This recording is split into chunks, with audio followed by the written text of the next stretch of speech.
नमस्कार मित्रों, आपका स्वागत है आपके अपने YouTube चैनल बिग एप्पल में। उम्मीद करता हूँ कि आपकी रीट 2022 की तैयारी जो है बहुत अच्छी चल रही होगी। तो इसी क्रम में हम आज लाए मित्रों आपके लिए कक्षा 7 RBSc क्लासेस कक्षा 7 का जो भूगोल है उसके वन लाइनर प्रश्न चैप्टर बाय चैप्टर। और ये जो PDF आप देख रहे हैं इसे YouTube चैनल राजस्थान एग्ज़ाम मंत्रा के किसी भी लेटेस्ट वीडियो के डिस्क्रिप्शन में जाके आप PDF लिंक मिल जाएगा आपको वहाँ पे इसका, तो वहाँ से आप इसको डाउनलोड कर सकते हैं। और chapter wise line by line इन्होंने RBSc की बुक से बहुत अच्छे प्रश्न बनाए हैं। राजस्थान एग्ज़ाम मंत्रा जो YouTube चैनल है इस YouTube चैनल का लिंक भी आपको इस वीडियो के डिस्क्रिप्शन में मिल जाएगा। और इसके अलावा मित्रों जो RBSc की जो बुकें हैं सत्र 2019 और 20 की जो आपकी रीट की तैयारी की दृष्टि से बहुत इम्पोर्टेंट है, तो 6 से लेकर 10 तक की जो SST की बुक है, उसके अलावा जो राजस्थान GK वाली बुकें हैं हमारा राजस्थान, वो भी आपको PDF की फॉर्म में यहाँ नीचे डिस्क्रिप्शन बॉक्स में लिंक मिल जाएगा। आप उनको डाउनलोड कर सकते हैं, अपने मित्रों को शेयर कर सकते हैं और जब भी ज़रूरत पड़े देख सकते हैं। तो आइए वीडियो को शुरू करते हैं। रीट के फर्स्ट पेपर में जो सिलेबस के अकॉर्डिंग इसमें से हो सकता है कुछ चैप्टर आपके नहीं हो, पर जो आपका जो मेन पेपर है, मेन पेपर में अभी स्पष्ट नहीं किया है कि कौन से टॉपिक आएंगे, कौन से नहीं आएंगे। यह है कि 6 से लेकर 10 तक का जो आपका पाठ्यक्रम है उसमें सब कुछ आएगा। तो आप सभी चैप्टर के प्रश्न यहाँ पे देखिए, क्योंकि ये मेन पेपर के लिहाज से सभी प्रश्न जो है बहुत इम्पोर्टेंट है। तो आइए मित्रों शुरू करते हैं, ज़्यादा टाइम नहीं लगेगा। क्लास 7 का भूगोल, पहला चैप्टर है इसका जीवमंडल। पृथ्वी का समस्त भाग जहाँ जीवन विद्यमान है क्या कहलाता है? जीवमंडल। ये पृथ्वी के परिमंडल कितने होते हैं? हमने क्लास 6 के उसमें 6 के भूगोल में बताया था। पृथ्वी के जो है 4 परिमंडल होते हैं, जलमंडल, स्थल मंडल, वायुमंडल, और इन तीनों को मिला के जो एक और परिमंडल है, चौथा परिमंडल, वो होता है जीवमंडल। तो जीवमंडल में ही ये तीनों मंडल आते हैं, तीनों ही जगह जो है जीवन विद्यमान है। दूसरा प्रश्न है, पृथ्वी के ठोस सतह वाले भाग को क्या कहा जाता है? स्थल मंडल। पृथ्वी का जलीय भाग क्या कहलाता है?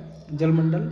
धरातल से ऊपर गैस, जलवाष्प व धूल कणों से बना पृथ्वी के चारों तरफ का आवरण क्या कहलाता है? वायुमंडल। पृथ्वी पर ऊर्जा का सबसे बड़ा स्रोत क्या है? सूर्य। जीवमंडल के जीवन को कितने भागों में बांटा गया है? 2 भागों में बांटा गया है, वनस्पति जगत और जीव जगत। जैविक तथा अजैविक पर्यावरण के अंतर संबंध को क्या कहा जाता है? परितंत्र। ऊर्जा एक जीव से दूसरे जीव में किस रूप में स्थानांतरित होती है? खाद्य श्रृंखला के रूप में होती है। वे स्थान जो समुद्र तल से 600 मीटर से अधिक ऊंचे हों तथा एक श्रृंखला के रूप में हों क्या कहलाते हैं? पर्वत या पर्वत श्रृंखला कहलाते हैं। पर्वत, एक पर्वत, पर्वत श्रृंखला, बहुत सारे पर्वत। मोनोकी पर्वत कहाँ स्थित है? प्रशांत महासागर में। और इसकी ऊंचाई कितनी है? 10,205 मीटर ऊंचाई पर, ये प्रशांत महासागर में है। और जो एवरेस्ट है वो समुद्र तल से 8,848 मीटर की ऊंचाई पे है। तो ये वो स्थल भाग पे है, ये पानी में है, महासागर में है। पर्वतों के जिस तरफ वर्षा होती है उन्हें कहा जाता है पवनमुखी। हिमालय में कौन सी जनजातियां निवास करती है? गधी, बघरवाल, भोटिया। प्राकृतिक रूप से एक धारा के रूप में बहने वाला जल क्या कहलाता है? नदी। केवल वर्षा ऋतु में बहने वाली नदी क्या कहलाती है? मौसमी नदी। स्थल का वह भाग जहाँ मुख्य नदी व उसकी सहायक नदियाँ बहती है क्या कहलाता है? बेसिन। स्थल का वो भाग जहाँ पे नदी और उसकी सहायक नदियाँ बहती है बेसिन कहलाता है। समुद्र के किनारे का स्थल भाग क्या कहलाता है? तट या तटीय भाग। एक ऐसा स्थलीय भाग जो चारों ओर जल से घिरा हुआ हो वो कहलाता है द्वीप।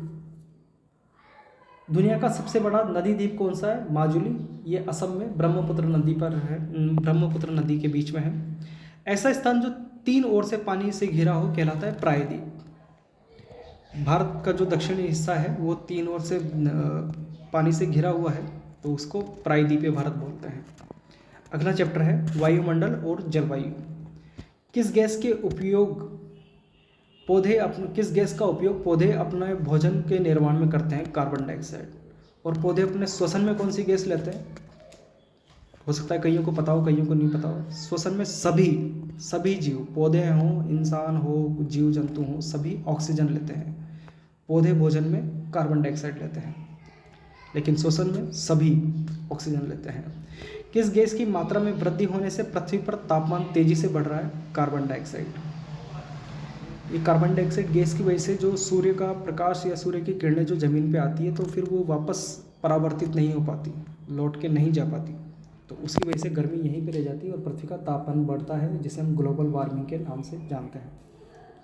पृथ्वी के तापमान में हो रही वृद्धि से कौन सी समस्या उत्पन्न हो रही है? ग्लोबल वार्मिंग, यानी ग्लोबल यानी पूरा विश्व, समुदाय, सब कुछ, धरती वगैरह, पूरा विश्व और उसका गर्म होना, ग्लोबल वार्मिंग।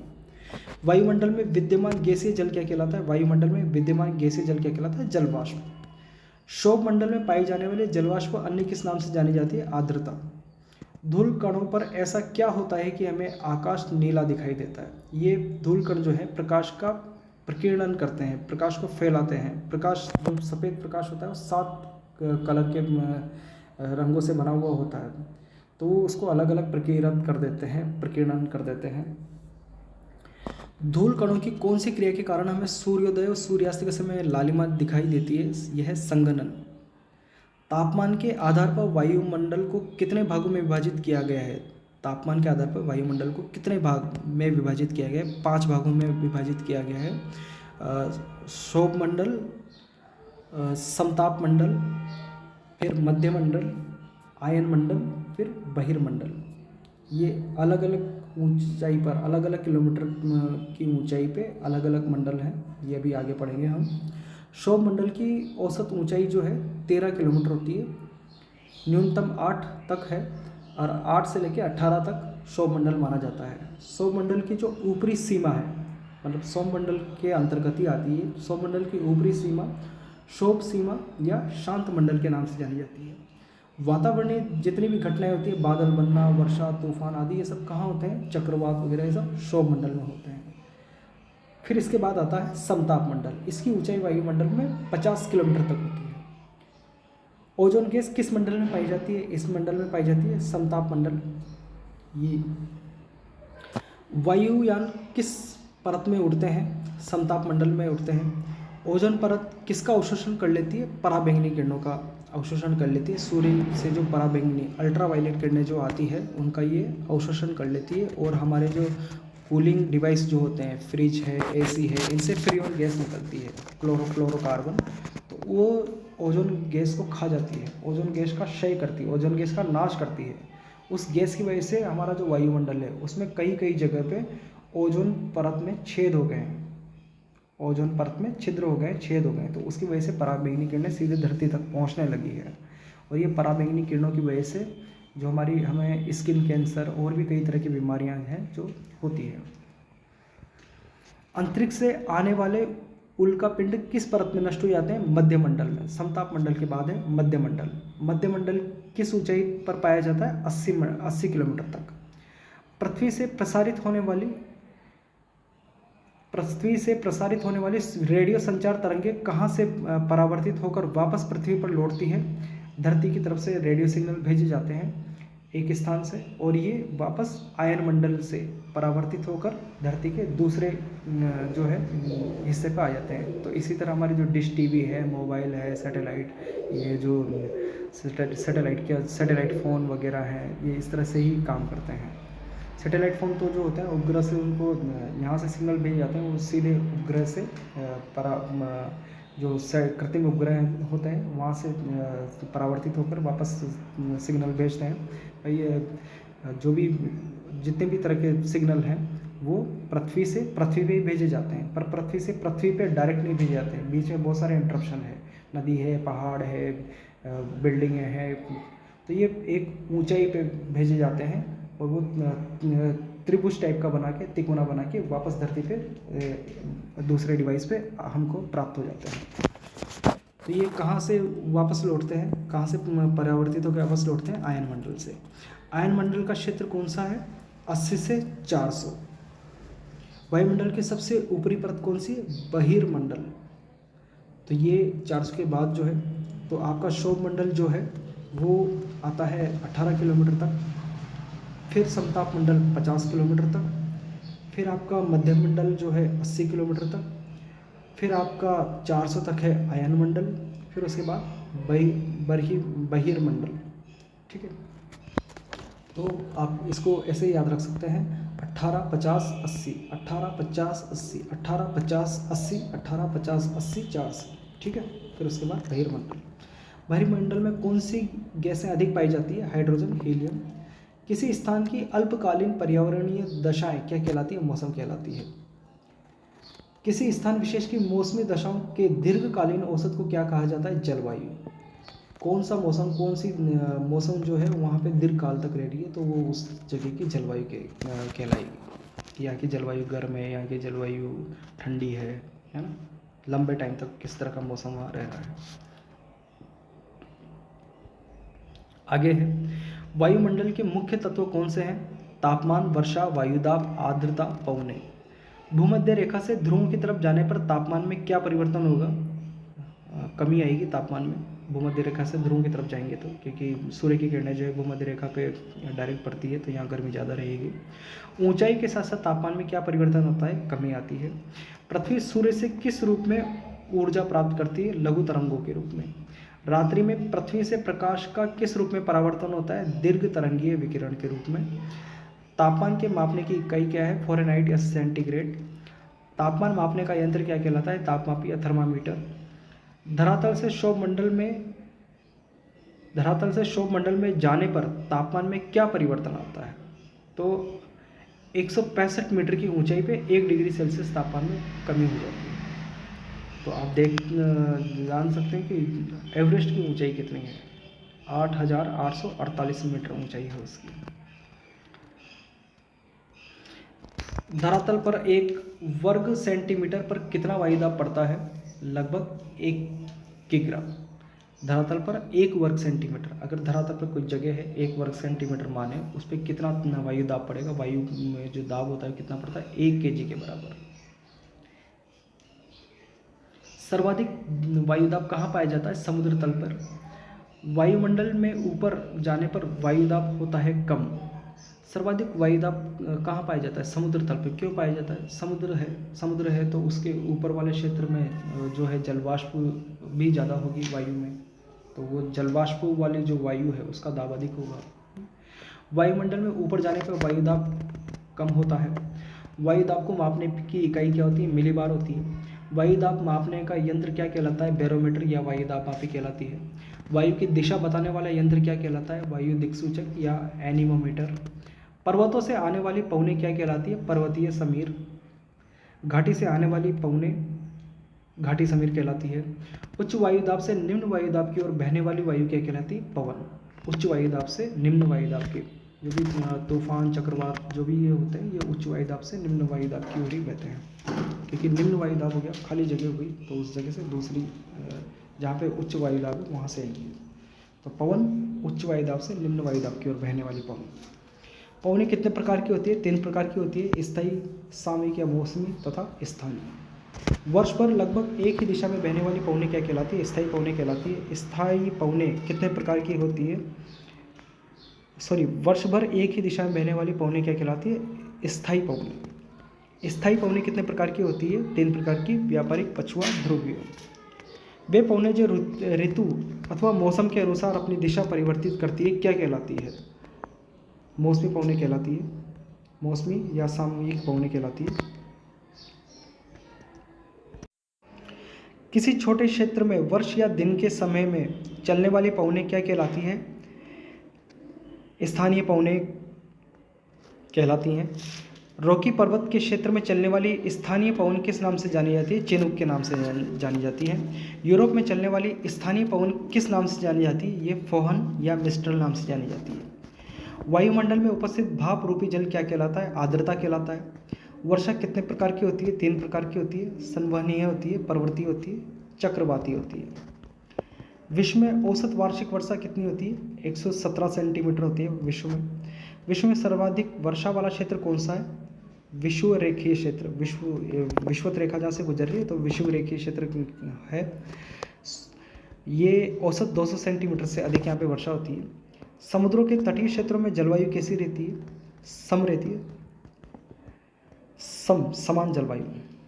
निम्न वायुदाब का केंद्र जिसके चारों ओर बाहर की ओर उच्च वायुदाब हो क्या कहलाता है? चक्रवात। चक्रवात में चारों ओर उच्च वायुदाब का क्षेत्र रहता है और बीच में जो है निम्न वायुदाब का क्षेत्र रहता है, ये चक्रवात कहलाता है। उच्च वायुदाब का केंद्र जिसके चारों ओर हो निम्न वायुदाब, उच्च वायुदाब का जो केंद्र है वो तो बीच में हो, केंद्र की तरफ हो उच्च वायुदाब का केंद्र, और चारों ओर निम्न वायुदाब हो, ये क्या कहलाएगा? प्रति चक्रवात। चक्रवात का बिल्कुल अपोजिट प्रति चक्रवात। चक्रवात कितने प्रकार के होते हैं? उष्ण कटिबंधीय चक्रवात तथा शीतोष्ण कटिबंधीय चक्रवात।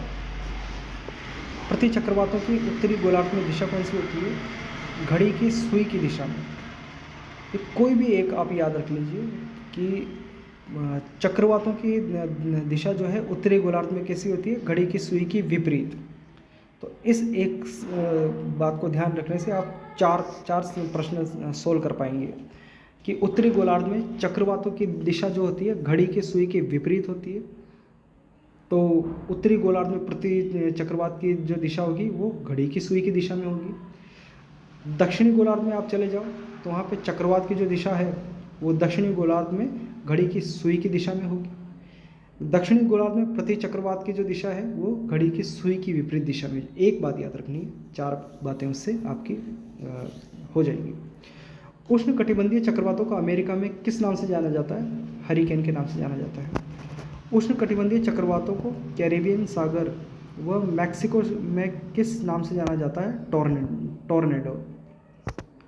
उष्ण कटिबंधीय चक्रवातों को चीन व जापान में किस नाम से जाना जाता है? टाइफून के नाम से जाना जाता है। उष्ण कटिबंधीय चक्रवातों को ऑस्ट्रेलिया में विली विलीज तथा बंगाली खाड़ी में चक्रवात के नाम से ही जाना जाता है। अगला चैप्टर है जल। विश्व की प्रमुख जल किनारे विकसित सभ्यताएं कौन कौन सी है? भारत में आपको पता ही है, भारत पाकिस्तान में सिंधु घाटी सभ्यता, चीन में हांगहो नदी के किनारे चीनी सभ्यता, मेसोपोटामिया सभ्यता, नील नदी के किनारे मिस्र की सभ्यता, माया व एज़टेक ये है उत्तरी अमेरिका मैक्सिको की यहाँ की सभ्यता, था इंका सभ्यता ये दक्षिणी अमेरिका, इंका नदी के किनारे दक्षिणी अमेरिका की सभ्यता। ये डायग्राम भी देख सकते हैं आप। आगे है, जब जल विभिन्न स्रोतों से वाष्पित होकर वर्षा द्वारा पुनः वहीं पहुंच जाता है तो यह प्रक्रिया क्या कहलाती है? जल चक्र कहलाती है। जल का सूर्य की गर्मी से वाष्पीकरण होता है और वो जल जो है जल वाष्प में कन्वर्ट हो जाता है, तो बादल की फॉर्म में आ जाता है, बादल वर्षा करते हैं, जल जो है बह के वापस सागर में महासागर में चला जाता है। तो ये एक चक्र चलता रहता है, इसको जल चक्र बोलते हैं। विश्व में सर्वाधिक वर्षा वाला स्थान कौन सा है? मासिनराम या चेरापूंजी? मासिनराम और चेरापूंजी ये मेघालय में पड़ते हैं। पृथ्वी पर मौजूद कुल जल का कितने प्रतिशत पीने योग्य है? 2.5%। जो समुद्र का जल पिया नहीं जा सकता, खारा है, और जो मीठा पानी होता है, जो नदियों का कुओं वगैरह का मीठा जल होता है वो पीते हैं, तो पीने योग्य जो जल है 2.5% है। विश्व की सबसे खारी झील कौन सी है? वान झील, ये टर्की यानी तुर्की में पड़ती है। मृत सागर किन देशों के मध्य स्थित खारे पानी की झील है? मृत सागर जो पृथ्वी पे काफ़ी गहराई में, समुद्र तल से काफ़ी गहराई पे 418 मीटर समुद्र तल से गहराई पे स्थित है। तो ये मृत सागर कहाँ पड़ता है? आप अगर इसको यूट्यूब वगैरह पर देखेंगे तो ये डेड सी के नाम से मिल जाएगा आपको, और इसमें डूबते नहीं है आदमी वगैरह, ये इसका पानी का घनत्व तो इस तरह का है। तो ये कहाँ पर है? जॉर्डन और इजराइल देशों के मध्य जो है ये मृत सागर स्थित है। जल में खारेपन का कारण किसे माना जाता है? सोडियम क्लोराइड को। सोडियम क्लोराइड यानी नमक, इसके अलावा मैग्नीशियम, कैल्शियम व अन्य जो लवण है वो कारण है। नदी किनारे जो शहर स्थित है, दिल्ली शहर जो है यमुना किनारे स्थित है। इलाहाबाद गंगा यमुना के संगम में, लंदन जो है वो लंदन शहर थेम्स नदी किनारे पे, और इसी तरह से बाकी बहुत सारे हैं, तो आप ये याद कर सकते हैं। बिल्कुल निश्चित रूप से पूछा जा सकता है ये, है ना। राजस्थान में किस क्षेत्र में फ्लोराइड युक्त जल की समस्या है? शेखावाटी व दक्षिणी राजस्थान में। जो है फ्लोराइड की बहुत समस्या है। फ्लोराइड पानी के अंदर होने की वजह से जो हमारे दांत हैं, दांत और हड्डियां जो हैं खराब हो जाते हैं। तो फ्लोराइड युक्त जो जल है वो एक बहुत बड़ी समस्या है। तो साफ़ स्वच्छ बढ़िया पीने योग्य पानी मुहैया कराना भी सरकार की एक बहुत बड़ी जिम्मेदारी होती है, एक बहुत बड़ी चुनौती होती है सरकार के लिए। अगला है, भारत सरकार द्वारा जल प्रदूषण के संकट को ध्यान में रखते हुए क्या किया गया है। प्रदूषण निवारण एवं नियंत्रण कानून बनाया गया है 1974 में। प्रदूषण निवारण एवं नियंत्रण कानून बनाया गया है 1974 में। इसलिए कहा जाता है कि पानी को वेस्ट नहीं करना चाहिए, गंदा नहीं करना चाहिए, पीने योग्य जल की कम है मतलब। गंगा की सफाई के लिए कौन सी योजनाएं भारत सरकार द्वारा चलाई जा रही है। गंगा एक्शन प्लान व नमामि गंगे। जल दिवस कब मनाया जाता है। 22 मार्च को मनाया जाता है, बहुत ही इंपॉर्टेंट है। जल संरक्षण की विधियां बताइए। बूंद बूंद सिंचाई विधि, फव्वारा पद्धति, रूफटॉप यानी छत पे जल को संग्रहण करने की विधि, एनीकट निर्माण विधि। एनीकट में क्या होता है, कोई नदी या वगैरह होती है ना, तो वहाँ पे कुछ इस तरह का जैसे ब्रेकर टाइप का बना दिया जाता है। जैसे सड़क पे ब्रेकर होता है ना, तो ऐसे नदी में भी ब्रेकर टाइप का कोई 3-4-5 मीटर की हाइट का, ताकि पानी उस या उससे पीछे तक रुक जाता है और जो पानी बरसात में आता है वो ओवरफ्लो होकर आगे बढ़ जाता है। तो इस तरह जगह जगह एनीकट बना देने से पानी का स्टोरेज हो जाता है। भविष्य का सोना या नीला सोना किसे कहा जाता है। जल को। व्यर्थ व बेकार पदार्थ क्या कहलाते हैं। अवशिष्ट पदार्थ कहलाते हैं। अगला चैप्टर है भूमि। वह प्राकृतिक भूभाग जो प्राकृतिक वनस्पति से ढका हो क्या कहलाता है। वन भूमि। और वन भूमि कृषि भूमि, बंजर भूमि बेकार पड़ी भूमि है ना, जिससे बंजर भूमि या कई जगह खिल्ले भी कहा जाता है। चारागाह भूमि, सार्वजनिक भूमि जिसपे पशुओं को चराया जा सकता है। इस तरह का आपसे पूछा जा सकता है कि परती भूमि क्या होती है, पुरानी परती भूमि क्या होती है ना, तो ये पढ़ना है आपको, ठीक है। वन भूमि में कौन से क्षेत्र सम्मिलित किए जाते हैं। वन भूमि में राष्ट्रीय उद्यान, वन्यजीव अभ्यारण्य, आखेट, निषिद्ध क्षेत्र जहाँ पे शिकार करना मना है, वो सब वन भूमि में आते हैं। बेकार पड़ी हुई भूमि जिसे कृषि कार्य के उपयोग में नहीं लाया जा सकता है, बंजर भूमि। व्यर्थ पड़ी, बेकार पड़ी हुई भूमि जो कृषि हेतु उपयोग में लाया जा सकता है, उसे क्या कहा जाता है, कृषि योग्य व्यर्थ भूमि। वो सार्वजनिक भूमि जिसे सामूहिक रूप से पशुचारण हेतु उपयोग में लाया जाता है क्या कहलाता है, चारागाह भूमि। वो भूमि जिस पर फलदार वृक्ष लगाए जाते हैं क्या कहलाती है, उद्यान भूमि। भूमि का उपजाऊपन बढ़ाने के लिए गत एक या 2 वर्षों के लिए उसको खाली छोड़ दिया जाता है, ताकि उसमें पोषक तत्वों की मात्रा जो कम हो गई है वो वापस से बढ़ जाए। तो इस तरह की भूमि को क्या कहते हैं, वर्तमान परती भूमि। वो भूमि जिसे पिछले 5 या अधिक वर्षों से उपजाऊपन बढ़ाने के लिए खाली छोड़ा गया है क्या कहलाती है, पुरानी परती भूमि।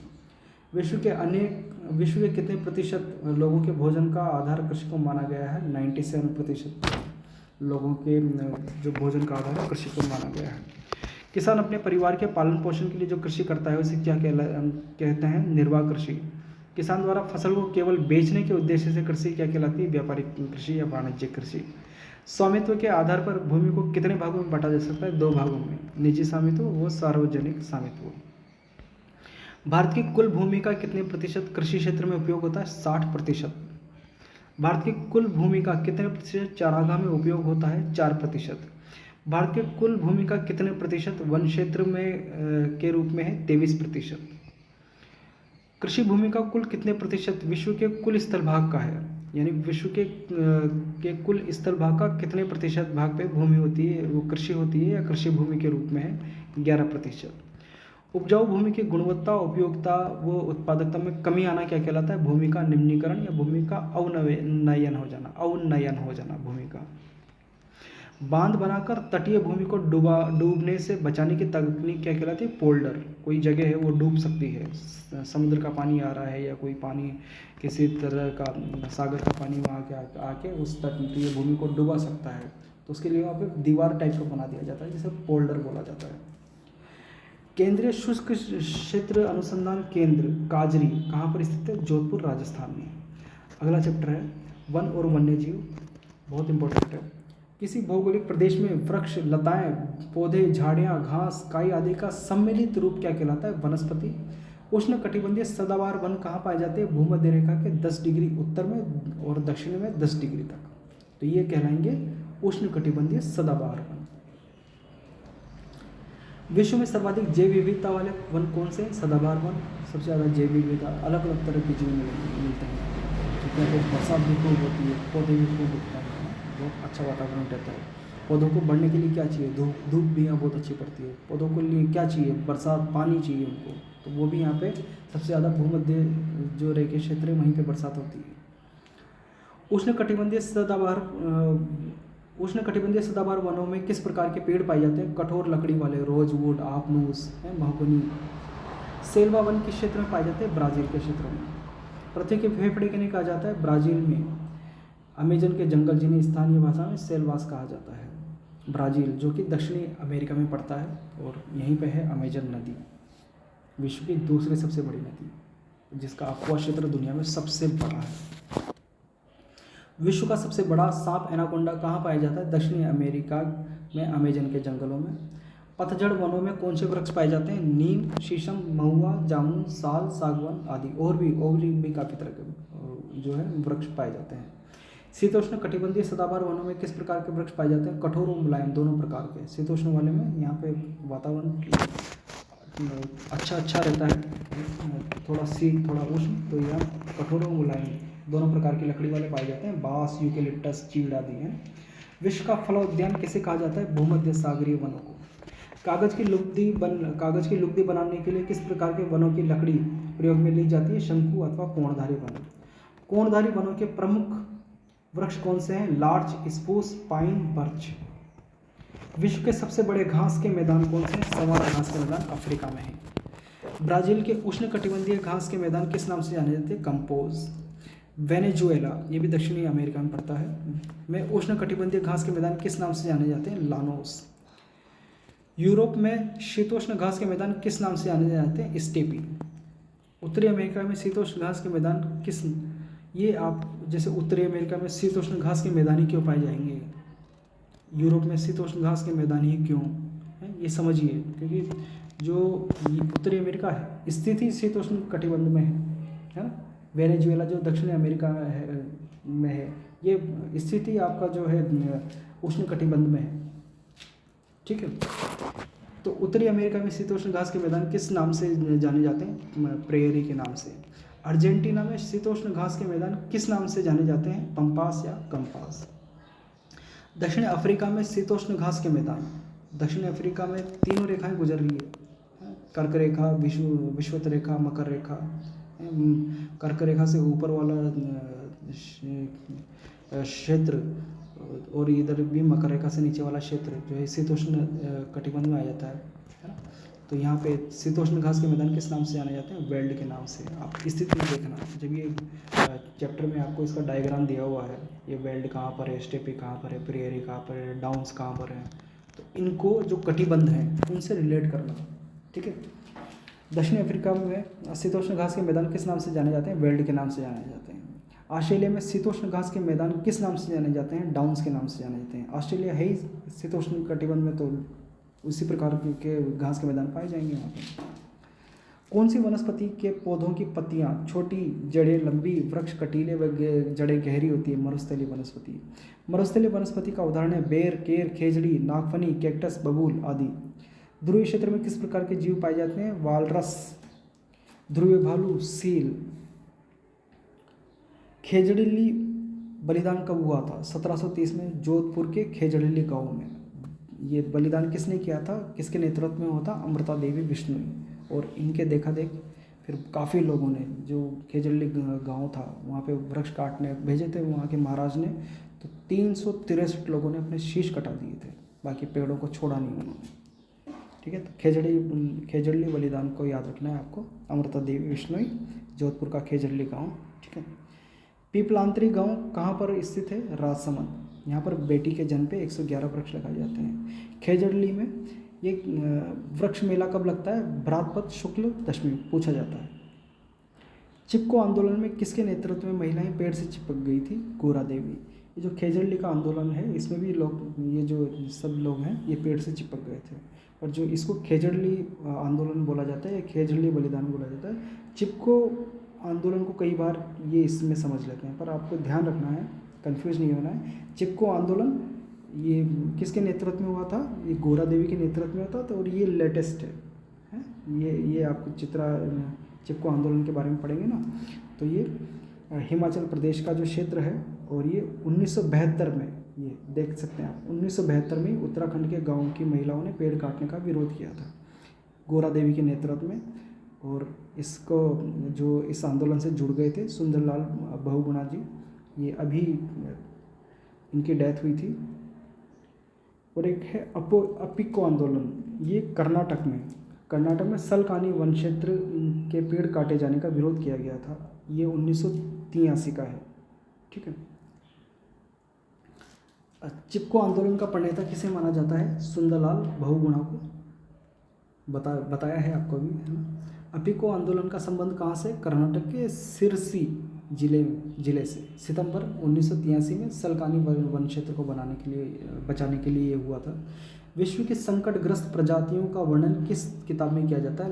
रेड डेटा बुक, लाल आंकड़ा किताब में। उसमें ये इस तरह का होता है कि भाई कौन कौन से वृक्षों को जो है वो बिल्कुल मिटने के कगार पे आ चुके हैं, कौन कौन से जानवर हैं जो बिल्कुल जिनकी प्रजाति है जो संकट में आ चुकी है, उनकी जनसंख्या बहुत कम बची है। तो इन सब का वर्णन रेड डाटा बुक्स में होता है। अगला है विभिन्न परिवेशों में मानव जीवन। विभिन्न परिवेशों में मानव किस तरह से सर्वाइव करता है। ठंडे मरुस्थलों में खेती किस प्रकार से की जाती है? ग्रीन हाउस बनाकर। ये जो देख रहे हैं आप डायग्राम में, सॉरी चित्र में। विश्व के प्रमुख शीत मरुस्थल कौन से हैं? गोबी का मरुस्थल, पेंटागोनिया का मरुस्थल, ग्रीनलैंड, अंटार्कटिक, लद्दाख, तिब्बत क्षेत्र। विश्व के प्रमुख ग्रीष्म मरुस्थल कौन से हैं? सहारा, थार, कालाहारी, विक्टोरिया। राजस्थान में थार का मरुस्थल कहाँ पर है? अरावली के पश्चिम में। बाड़मेर के कवास में बाढ़ कब आई थी? 2006 में। जालौर में कब आई थी? 2015 में।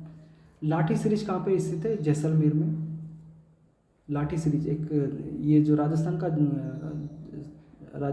के जैसलमेर जिले में पाकिस्तानी सीमा के किनारे करीब 60 किलोमीटर लंबे पट्टीनुमा क्षेत्र का नाम लाठी सिरिंज है। ये क्षेत्र जैसलमेर से पोखरण होते हुए मोहनगढ़ तक फैला है। एक भूगर्भीय जल पट्टी है और इस इलाके में सेवन नामक घास पाई जाती है। कई बार पूछा जाता है। तो आपको मीठा पानी मिलेगा इस क्षेत्र में, जब खोदते हैं तो मीठा पानी मिलता है। याक तथा जोमो किस जगह के प्राणी हैं? शीत मरुस्थल, लद्दाख के प्राणी हैं। मरुस्थल का मतलब है कि गर्मी ही पड़ेगी, ठंडे वाले मरुस्थल में शीत मरुस्थल जिनमें आता है लद्दाख। शीत मरुस्थल में पशु चारण करने वाली प्रमुख जातियाँ कौन सी है? भोटिया, बकरवाल, गुज्जर, चांगपा, भूटिया, मोनपा। काराकोरम दर्रा कहाँ पर स्थित है? जम्मू कश्मीर में। ये दर्रा जो पहाड़ों के बीच में जो रास्ते होते हैं उनको दर्रे कहा जाता है। लद्दाख के लोगों के पत्थर और गारे की ईंटों से बने घर क्या कहलाते हैं? खंगपा, है ना। लद्दाख के निवासी किस प्रजाति के माने जाते हैं? भारत ईरानी या भारत मंगोलिया जो है वो चीन की, आप देखोगे चीन के उत्तर में एक देश है मंगोलिया। लद्दाख के निवासी खुद को गर्म रखने के लिए किस पेय पदार्थ का उपयोग करते हैं? छंका। दो पहाड़ों के बीच का तंग रास्ता क्या कहलाता है? दर्रा। लास्ट चैप्टर है विभिन्न परिवेशों में मानव जीवन। भारत का सबसे बड़ा उपजाऊ मैदानी प्रदेश कौन सा है? गंगा का मैदान। हिमालय के किस क्षेत्र में नदियाँ भूमिगत हो जाती है? भाबर क्षेत्र में, भाबर, है ना। हिमालय के जिस भाग में नदियाँ पुनः धरातल पर प्रकट होती है क्या कहलाता है? तराई क्षेत्र। पहाड़ों से नदियाँ निकलती है, पहाड़ों का जो बिल्कुल निचला हिस्सा होता है वहाँ बड़े बड़े चट्टानें, बड़े बड़े पत्थर वगैरह होते हैं, तो ऐसा लगता है जैसे जो पानी है उनमें समा गया है ना। और फिर वहाँ से आगे बढ़ने पर जब वापस से निचली भूमि पर जब पानी आता है, नदियाँ आती है, उनका जल आता है, तो फिर दिखने लग जाता है, तो वो तराई कहलाता है। नदियों द्वारा लाई गई नई जलोढ़ मिट्टी से पोषित प्रदेश क्या कहलाते हैं? खादर। नदियों द्वारा लाई गई नई, पहाड़ों पे बरसात होती है तो जो जल होता है उनके साथ उनकी मिट्टी वगैरह आती है, तो ये नदियों के द्वारा जो नई मिट्टी आती है, नई जलोढ़ मिट्टी आती है, तो ये जिस क्षेत्र में जाती है इनसे जो क्षेत्र पोषित होते हैं, जहाँ जिन क्षेत्रों में ये मिट्टी फैलती है, वो खादर क्षेत्र कहलाते हैं। नदियों द्वारा लाई गई पुरानी जलोढ़ मिट्टी से पोषित क्षेत्र, जहाँ पे पहले कभी आया था पानी, या अभी नहीं आया, लेटेस्ट नहीं आया वो, तो पुरानी जलोढ़ मिट्टी से जो बने क्षेत्र हैं वो बांगर कहलाते हैं। प्लाईवुड बनाने के लिए किस पेड़ का प्रयोग किया जाता है? पोलपर का। मैदानी क्षेत्रों में खेतों की मेड़ पर कौन से पेड़ लगाए जाते हैं? पोलपर पेड़। भारत में पश्चिमी तटीय मैदान कौन से हैं? काठियावाड़, कोंकण, कन्नड़, मालाबार, ये सभी तट है पश्चिमी तटीय मैदान। भारत के, ये थोड़ा ध्यान रखिए, भारत के पूर्वी तटीय मैदान, पश्चिमी हटा दीजिएगा यहाँ से, भारत के पूर्वी तटीय मैदान कौन से हैं? उत्तरी सरकार तट, कोरोमंडल तट, ठीक है। लगून किस तट पर पाए जाते हैं? मालाबार तट पर। लगून एक तरह की तटीय क्षेत्रों में झीलें टाइप की बन जाती हैं, और ज्वार भाटा वगैरह से पानी आता है या किसी वजह से पानी आके भर जाता है कहीं पे, तो लगून एक तरह की झीलें होती हैं, खारे पानी की झील, समुद्र का पानी आ जाता है उनमें ज्वार भाटा की वजह से या किसी वजह से, तो ये इस तरह के लगून क्षेत्र कहाँ पाए जाते हैं? मालाबार तट में, यानी मालाबार तट केरल के आसपास वाला क्षेत्र, केरल के साइड वाला जो है। मालाबार तट पे कौन से खनिज पाए जाते हैं? Monazite, zircon, garnet, granite, thorium. Malabar तट पर कौन कौन से बंदरगाह हैं? कोझिकोड, कोच्चि, अलेप्पी, तिरुवनंतपुरम। ये आप देख सकते हैं कौन कौन से तट हैं। पूर्वी साइड में जो है उत्तरी सरकार तट है, कोरोमंडल तट इधर है पूर्वी साइड में, और जो पश्चिमी साइड में पश्चिमी तटीय मैदान कोंकण है, कन्नड़ है ना, मालाबार है, काठियावाड़ है। बरसिम घास किस क्षेत्र में पाई जाती है? मैदानी क्षेत्र में पाई जाती है। वेबानाथ क्या है? एक झील है केरला में, ये भी एक तरह की लगून झील है। तो ये आपका जो क्लास 7 का भूगोल है, इसके 1 लाइनर कंप्लीट हो चुके हैं। और आपको हमारा प्रयास अगर अच्छा लगा हो तो वीडियो को लाइक ज़रूर कर दीजिएगा, चैनल को सब्सक्राइब कर दीजिएगा, और लगातार हमारे साथ बने रहिए। इसी तरह से हम आगे भी जो है वीडियो आपके लिए लाते रहेंगे, और नई नई जानकारी तथा जो फ्री स्टडी मटेरियल है उससे संबंधित जानकारी भी आपको देते रहेंगे। तो आप सभी को शुभकामनाएं रीड के लिए, बने रहिए हमारे साथ लगातार। धन्यवाद।